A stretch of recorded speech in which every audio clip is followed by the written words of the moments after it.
Ya, selamat pagi. Assalamualaikum warahmatullahi wabarakatuh. Salam sejahtera. Om Swastiastu, Namo Buddhaya, salam kebajikan. Mari untuk kita semua. Afenu Shalom Aleichem. Kalau saya diminta reaksi atau tanggapan ya, berkenaan dengan apa yang terjadi di Teluk Naga baru-baru ini ya.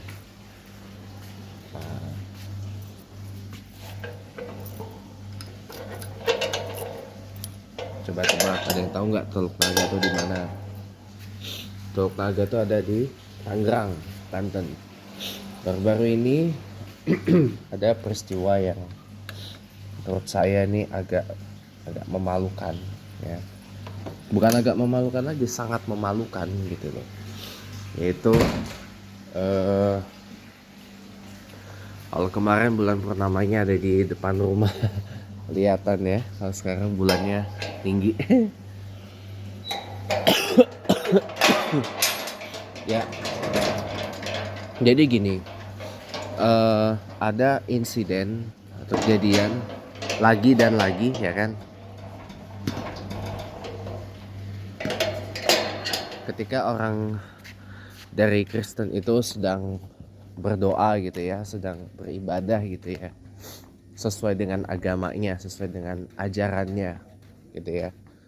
Lagi dan lagi kejadiannya ada dibubarin.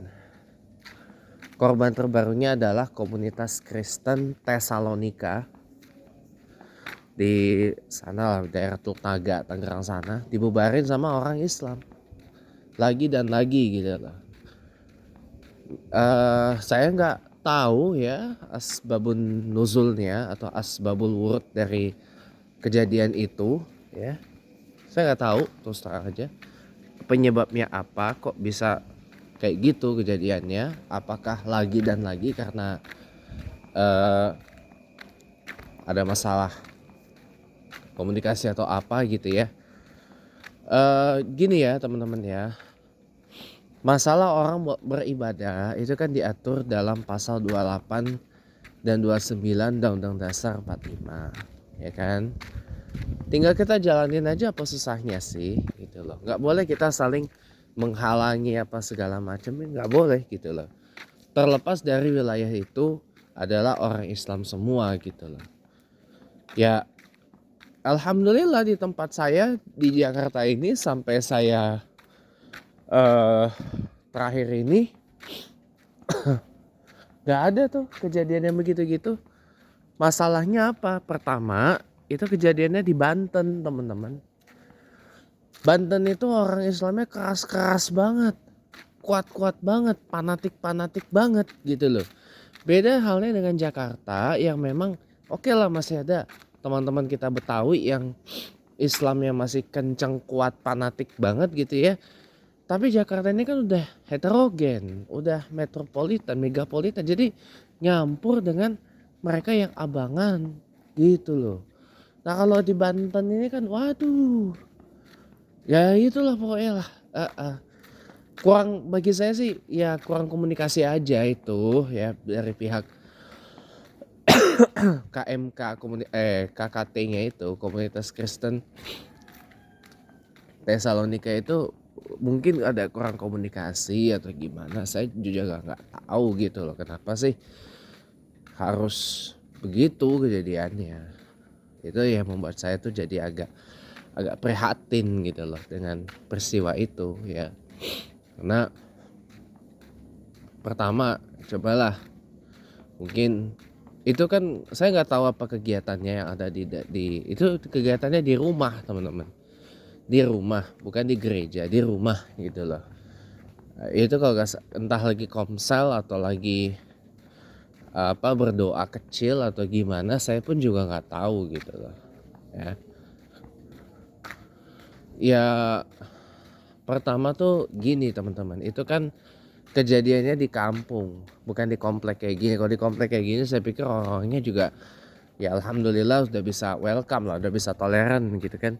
Itu di kampung teman-teman. Di kampung ini kan orang-orangnya kan banyak yang nggak begitu teredukasi.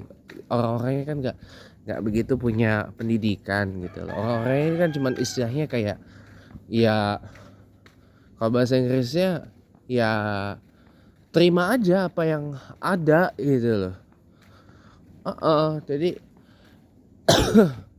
critical thinking skills-nya itu kurang, keterampilan berpikir kritisnya itu kurang, keterampilan analisisnya itu kurang teman-teman gitu. Nah, buat saya ya, kalau saya harapkan kejadian kayak gitu jangan sampai terulang lagi gitu loh, jangan sampai terulang lagi. Lalu apakah ini adalah dampak dari roasting agama yang terjadi di media sosial seperti yang diungkap oleh akun Instagram Baseless Indonesia itu? Bisa jadi, karena jujur aja saya selama saya perhatikan dan saya coba iseng-iseng berhadiah ikut partisipasi di situ, masya Allah betul yang disampaikan. Orang saling ngerosting agama, yang Islam ngerosting Kristen begini gini, yang Kristen ngerosting Islam begini gini, dan begitu terus akhirnya. Nah, khawatirnya nanti malah kejadian di dunia nyata nimpa beberapa kawan saya, itu saya jadi malu sendiri nanti gitu loh. Makanya saya bilang sudahlah, stop, sudahi aja yang begitu-gitu. Gak ada gunanya juga yang begitu-gitu tuh. Saya juga sebenarnya mau stop banget dari apa yang konon katanya dialog antara Islam dan Kristen, tapi banyak berbungkus penghujatan kepada kedua belah pihak dan pelakunya kedua belah pihak juga. Makanya saya bilang, kalau memang mau dihentikan, memang harus ada tindakannya. Bisa lewat law enforcement atau bisa lewat bagaimana, apa tuntutannya. Contoh Islam meminta Lembaga Alkitab Indonesia atau meminta umat Kristen Indonesia berhenti menggunakan istilah-istilah keislaman yang ada di dalam Bible dan Gospel mereka. Ya, apa susahnya untuk dituruti gitu loh kepada pihak yang berkepentingan. Caranya gimana Pak James? Ya audiensi ke Kementerian Agama, audiensi ke PGI, audiensi kemana? Audiensi ke MUI. Atau gugat ke PT UN, ya udah gugat aja, jangan usah banyak omon gitu.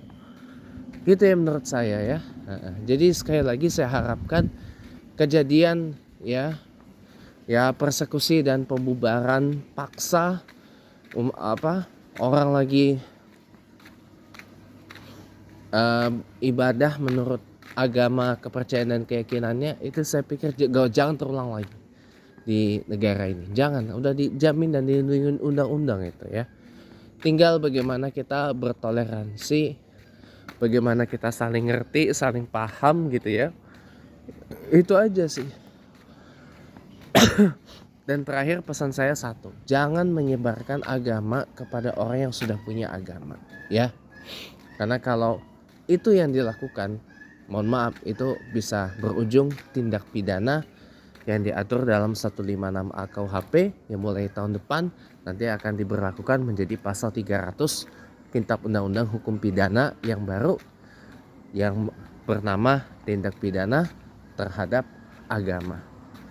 Ya, semoga bermanfaat. Hazza min fadli rabbi. Assalamualaikum warahmatullahi wabarakatuh.